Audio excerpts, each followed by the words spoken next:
listening to the Ice Prep Podcast. Here's your hosts, Brian and Pat. Good evening, or I guess hello everybody, depending when you're listening to it. Might not be evening, it's evening for us. How's it going? Welcome to Ice Prep Podcast, where the second round, as of recording right now, no teams have been eliminated. It wasn't looking that way. Yeah, it seemed like we were going to be talking about what a team is going to be doing in the off season, but no, the Toronto Maple Leafs were able to hold on, so good for them. Yeah, 2-1 win. That is the only series that has not just had a straight up like blowout game. Every other series has been the team that wins, it's a blowout. There's no in between. There's also a fun little thing that my coworker pointed out to me today. Have you noticed that Edmonton and Dallas are apparently on the exact same course? Have you noticed that every single win and loss match? Interesting. So what happens when they face each other? Do we get like 7 overtimes? I was going to say overtime, but instead of an 8, it's sideways, so it just continues forever. Infinity? Yeah, it's very odd, but if you look at their records, when one wins, the other one wins. When one loses, the other one loses, and it's in pretty similar, spectacularly low fashion. Yeah, it's been the last week has been some crazy hockey, some ridiculous things. Obviously, we'll do a little bit of a shorter episode tonight because I personally am exhausted. I've been up for far too long at the point of looking at the clock right now. So I don't know if you just kind of want to hammer through a few things. I personally, you can if you want. I want nothing to do with talking about the draft lottery. Yeah, no, I think we just both agree that sucks. Yep. All right, and there's our discussion about the draft lottery. You don't even have to skip over it because we are doing that for you. Yeah. So you can probably hear the disappointment in my voice. So one of the funny things, I love hockey memes on Reddit. Somebody posted, what happens to the subreddit when the Leafs aren't playing? When Toronto wins, there's a ton of posts. When Toronto wins, there's like no posts. You can't see it. No, all I see is the tip of a bar graph. Brian, you're sleepy. No, it's because of how I have this set up. Basically, when Toronto wins, there's 6 things that are posted. When they lose, it's almost 50 immediately. Well, I mean, people love to rag on the team that, I don't know.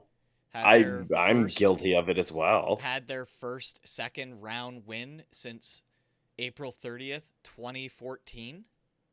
Good for them. They did it.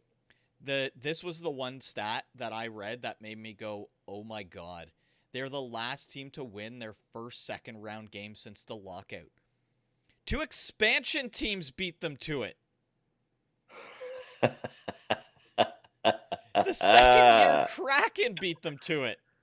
Oh, that's good. I like that. So, yes, I know we always pile on the Leafs, and yeah, they won, and things are, who knows what's going to happen. The ultimate disappointment. What's worse than being swept in a series, Pat? Going back home and losing where the fans can let you know how they really feel. No, it's worse to be swept. I'm sorry. I'd rather, it sucks that you don't, or it's nice that you don't lose in your home arena, but or I mean, sometimes you might, but depending on where you seated. But no, I would much rather at least get one under the belt than get swept. Ooh. Oh no, that like Edmonton in the semifinals. Oof. Yeah, so that series is 3-1 now. Obviously was 3-0. 4 teams in NHL history have ever come back from that deficit. Oddly enough, 2 of them in the last 13 years. One thing I will say, and I said this to you, and this was before Game 4. Every single piece of my logic, my brain, my heart, all of that is saying the Leafs are done. Like, that's it. everything like that. And this is before game 4. So I was saying they're going to be swept. But for some reason, my gut is going, yeah, but because it's about a narrative.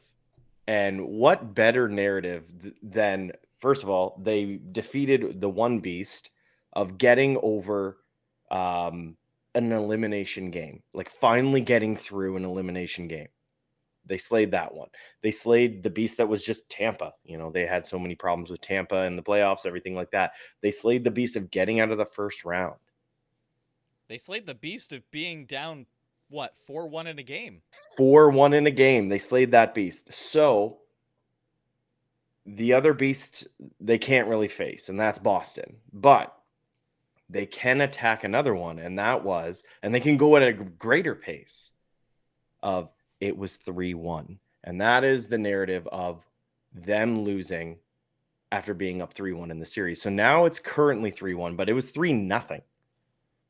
So if they do it, they have just erased all of those narratives. All aboard the meme train. Holy, like, that's why every sense of logic points to them not being able to do it. And I completely think they won't be able to do it. But for some reason, my gut keeps going, yeah, but they might. I'm like, no, it won't. Stop saying that. Interestingly enough, I didn't realize this. They have 2 players on their roster. Obviously, neither of them are playing right now. One is in the Marlies. The other probably won't ever play hockey again. They have 2 people in their organization that were part of one of the last 3-0 down 3-0 series. That being Kyle Clifford, who was on the Los Angeles Kings, and that being Jake Muzzin, who was on the LA Kings on that turnaround. So it's so crazy. And the other comparable that I'm seeing a lot is, how did the Boston Red Sox break the curse? They are down 3-0 in, what was it, the ALCS? They come out and say, you better not let us win this game, which was game 4, and the rest is history. The way that last game ended, game 5 is probably it's tied with Edmonton Vegas next game on must watch hockey potentially of any game so far these playoffs. Reasons. Well, both of them, yeah. Like there was a lot of we'll use the word shenanigans at the end of that game. I will say though, with the hit that Gudas did on David Kampf, what are your thoughts on that? The one that the penalty, the arm went up for a hold that was, I guess, a hold. And then Kampf touches the puck, the whistle blows, and then about a second goes by and Gudas hits him into the boards at high velocity. It was 0.7, but that's one of those things that it was 0.7 seconds. What's the one thing that has not been called that is a clear penalty? You and I actually argued about this. It was either last episode or the episode before. Is charging. We have seen so many charging penalties that are just not being called. They're like, what do? I don't know. This second round, more than anything, has really shown why the NHL needs robo-refs more than any other league. It is... Yeah, it's pathetic. Like, and the refs, for the most part, do a good job. I can't even imagine how ridiculous it would be to try and keep pace with a game like hockey at that high level. Obviously, things are going to get missed, but technology is so great now. Why aren't they taking advantage of it? Instead, they're being archaic, they're being barbaric, and they're like, what's the point of a rule book if the refs literally watch stuff happen and they go, well, Bunting was literally go. Yeah, he was like, oh, okay. Bunting was literally bleeding after a high stick to the face. And they gave the player a 2-minute instead of the 4. And it's just like on that too, and they should have had another power play continuing, which is it's I mean, for them to say that we don't have anything, we don't have any biases, we don't go into this, and then that happens to a player that everyone's like, they have a bias against this player. and then that happens when they can see the blood literally on his face and in his hands. Like, how It's can you not be embarrassed as a fan at this point? it's the whose the line is it anyway of refereeing. Like the rules are made It's up and they don't matter. Honestly, it's so bad. We'll jump from there. I did mention because the way that game 4 ended between the Leafs and Panthers was nasty at the end. That series has nothing on what's been going on between Edmonton and Vegas. So we're going to pop over here because we've got this one here. Darnell Nurse has been automatically suspended for 1 game, and Coach Jay Woodcroft has been fined $10,000 under Rule 46.21, instigating a fight in the final 5 minutes of regulation. Do you want to know something really interesting? Was it This. Sportsnet stats? Yes. Yeah. During the regular season, there were 2 instigator penalties in the final 5 minutes of the third period. Neither resulted in a suspension. The I playoffs are mean, supposed to be the opposite, where like a 1 game suspension in the playoffs is about a 3 in the regular season. So did he just get suspended for 3 regular season games for something that nope, like it's so bad. it's bad that those weren't called, first of all, because by the book they should be. Um, and it's bad because they were like, that was a send a message move because it's gotten to that chippiness point, and other games have gotten into that chippiness point, and it feels like a send a message move of like, hey, if you do this, we're gonna suspend you, even though we didn't do it in the regular season. Well, that's what we're going to do. But like, no, that I'm sorry, you got like that's especially since like there was mention that Hag talked to Nurse before the puck drop and said, "Let's go Yeah, to fight." it was a mutual fight, Yeah. and it's so weird. And that wasn't the only suspension from that game. There's also Alex Pietrangelo somehow only getting 1 playoff game for the slash that he did against Draisaitl. Honestly, he should have been given the Nazem Kadri treatment of Yep. you are suspended until the end of the series, one way or the other. That was blatant intent to injure. And you know that obviously, I'm not an Oilers fan. It's pretty evident if you've listened to more than 30 seconds of this podcast in the past. That's garbage. You are trying to take out the person that is breaking records right now. By breaking Um, his wrist. by trying to break his wrist. Come on, have respect for the game, plain and simple. Like, that's just disrespectful to the playoffs, to the other team, everything. And oh my god, game 6, that thing is going to be just a nightmare. Yeah.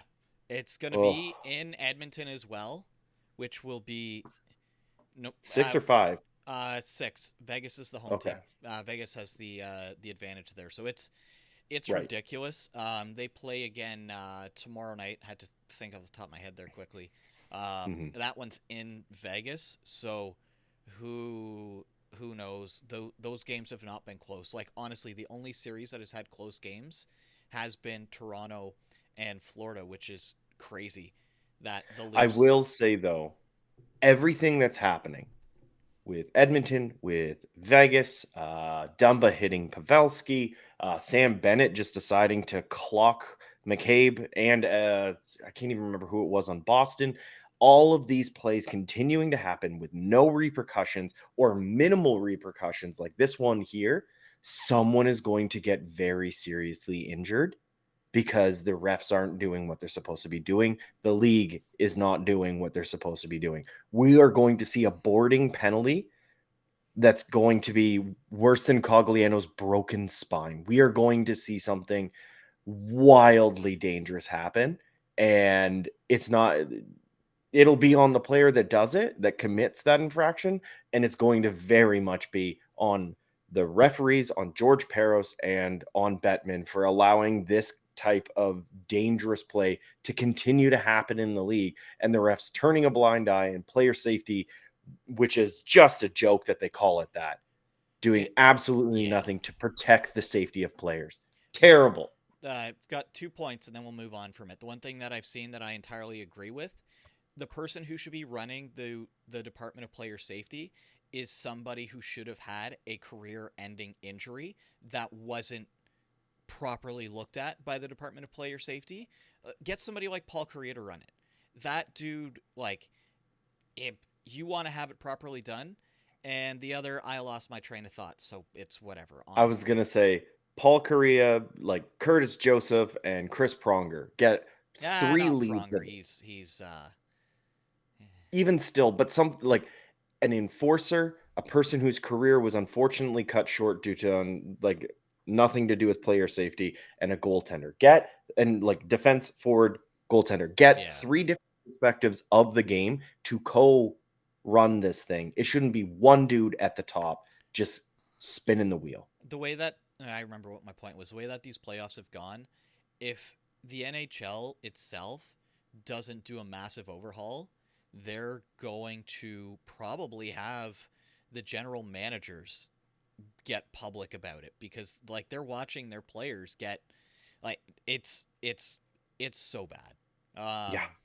We'll move Yeah. from there because there's been another set of awards that have been announced or the finalists. The Oof. Vesna, no surprise. Linus Allmark is on there. Sorokin and Connor Hellebuck, Pat's least favorite goalie in the NHL. Hey now, I think he's a very good goaltender, You're an although I think he's an all-star. overrated goaltender. If you look at the stats from the year, UC Soros was fully disrespected on this list. Absolutely. They're like Connor Hellebuck and UC Soros should have been swapped. Ilya Sorokin, he earned to be in there. And Linus Allmark, he benefited from a team doing well in front of him, but his underlying stats weren't that crazy. Well, Saros, you have to look at it's the same argument for the Hart most years. Team didn't make the playoff, ergo not good enough to get nominated. And you can't see it on the screen, but the first comment under the tweet is that just skyrocketed Hellebuck's price in the offseason, and that's good news for the Winnipeg Jets because sounds like he's going to be gone. Um, the other thing, obviously, it's we know that the Ottawa Senators they're in the process of being sold. Ryan Reynolds and his group not going to bid on it. I did read it. I don't remember the full details, but it essentially why they pulled out had to do with uh, A there was a specifically chance. private bid window. Yes, because they wanted to be able to have a lot more control over everything, and the Mhm. NHL was like, well, there could come an issue where they're able to bid, get the land, and not win the team. So it was kind of just one of those. The NHL was like, eh. So then the Remington Group went bye, Yeah. which is unfortunate. I mean, I have the feeling we'll see Ryan Reynolds again around the NHL.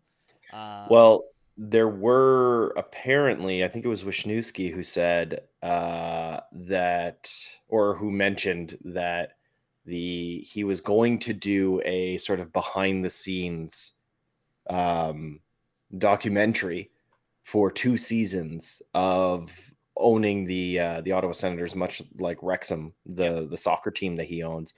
So maximum effort, that's his production company was going to be working on it and everything, but with him pulling out, unfortunately, that seems like that is not going to happen, which sucks because that would have been wildly interesting to see, kind of like how the sausage is made kind of thing. So don't yeah. don't call it over listening to 32 Thoughts. It sounds like with the way that the price is being looked at for the Senators, it sounds like there could be another team or two out there that is not owned by this like massive conglomerate that's like $1 billion. Yeah. Why not? So yeah, and the one thing though that is interesting, it almost seemed like the narrative in a lot of fans shifted when they found out that Snoop Dogg was a part of another group. And obviously, they're not supposed to be talking publicly and all this stuff, but they don't care. Yeah, Just Snoop this, doesn't care. just the stuff that he said in comparison to any other celebrity who's been trying to bid on the team or part of a bid.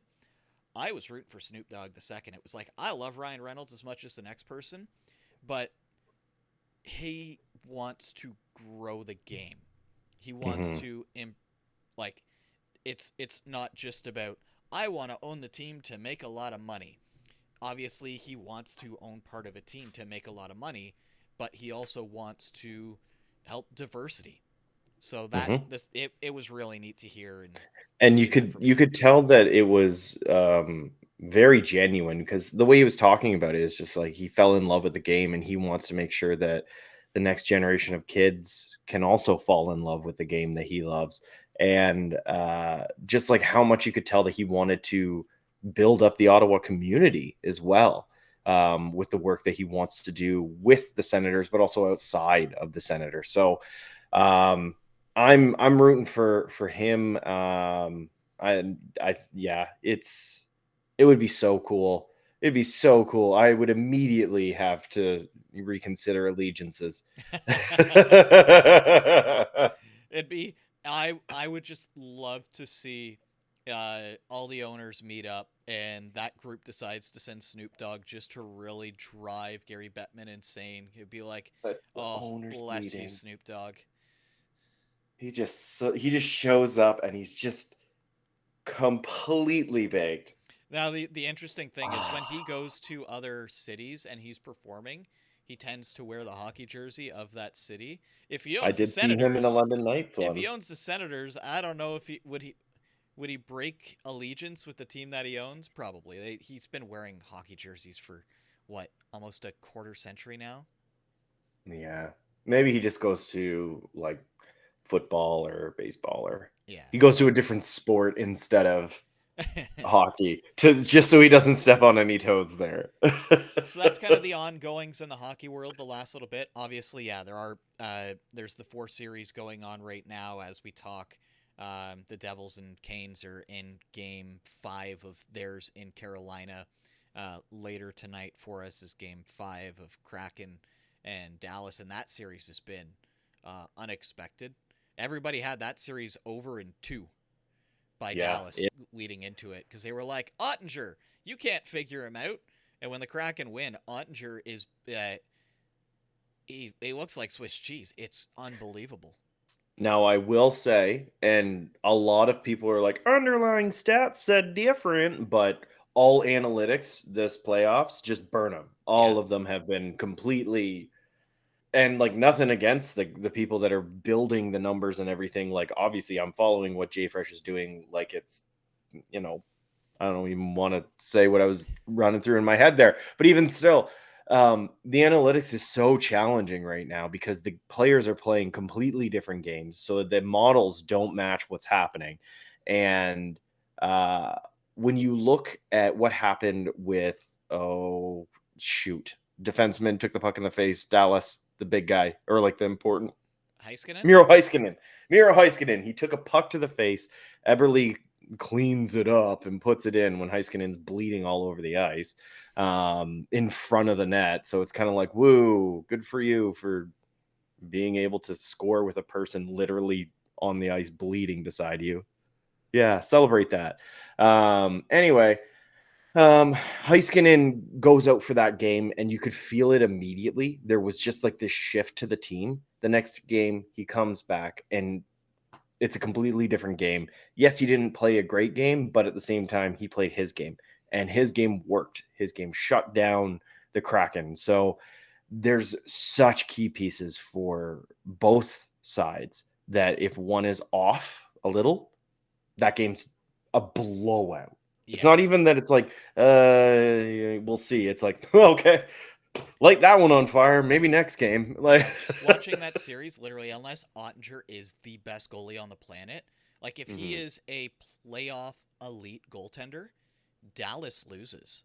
He has Mhm. to be completely unbeatable, and they're still getting a few by him. Like we have not seen a team do this against him, so it is very interesting. And they're a true. There is no first, there is no fourth line. The Islanders No. kind of tried to roll it, but they don't have the same depth because they still have this line is punchy fisty line. The Yeah. Kraken are literally we've got Jamie Alexiak back there to stop the punchy fisty from happening.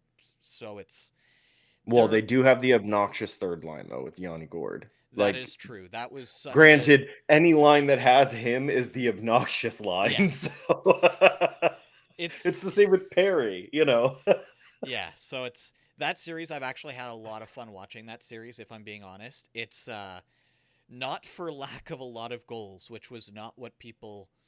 Well, we expected it, but we expected it to be all Dallas, especially when you watch that first game and Pavelski puts up 4 and they lose. So there's as we said, there's a chance first series ends tonight. Leafs could continue on Friday. They could continue on Sunday. They could continue on Tuesday, which would be ridiculous if that happens. So no matter what, on our next episode, we will be in round 3. That is the Yes, we only will. guarantee that we have. Unless another global pandemic happens. That's the only way it doesn't. Yeah. Yeah, no, it's trucking along. It'll be over soon. Thank goodness.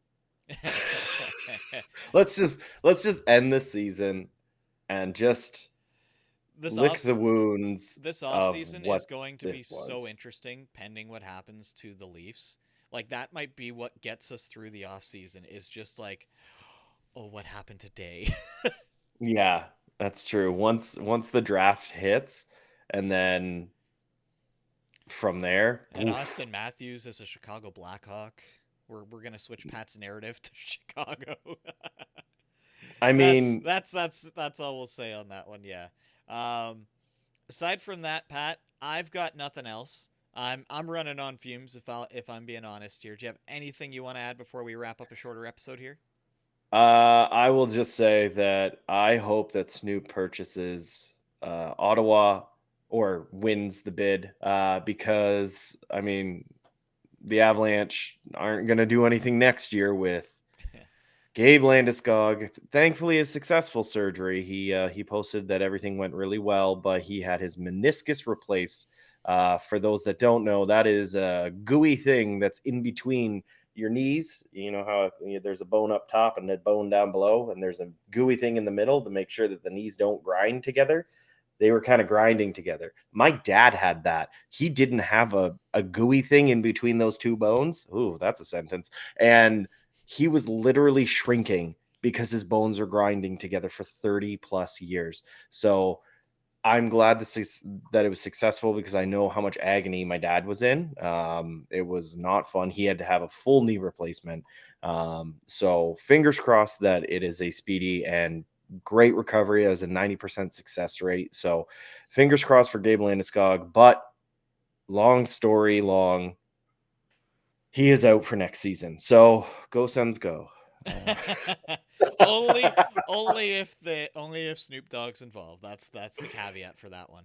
Yes, that is the asterisk beside it. Well, thank everybody for listening. We'll be back again next week. Round 3 will be underway. I hate to say it, I have the feeling that this jersey won't be seen in the playoffs anymore. That being the Devils one. You never know, but we didn't get swept. That was my victory. That's what I said in round 1. That's what I said in round 2. So, c'est la vie. Yep. All right. Yep. Until next time. Bye, everybody. Bye-bye.